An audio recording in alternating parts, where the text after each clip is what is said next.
这是一个当时候一个针灸师他出来做一个示范说他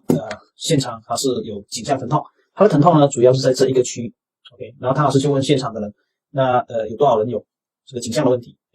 好，一些人举手，然后汤老师说他每一天他的诊所里面有5到10个人有这样的一个问题 ，OK， 那其实天穴平衡针法呢，它是3个步骤，就是针刺1、2、3，那针刺1呢，老师一问他的时候呢，他说这一边其实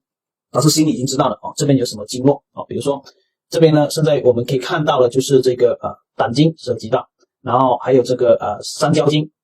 这边是胆经三焦经，然后下面就是小肠经所以呢有这3条经络涉及，可能还有他没有讲到前面，如果讲到前面的话呢，这个就有这个缺盆就是这个我们叫什么经这个胃经。那现在呢，我们大概知道这样一比，很多人有这个肩痛，颈项疼痛涉及到肩痛 ，OK， 就在这一边，这边就是病经。除了看病经以外，针刺1除了找病经以外呢，我们还找病变的部位。比如说，在病变部位是在这一边，到这一边就是这边到这边就有不一样的长度。如果上来这一边的话，病变部位是看到吗？这个 level 到这个 level 到这个 level 是不一样，所以这个不一样的 level， 这个病变部位的 level 也是很重要的。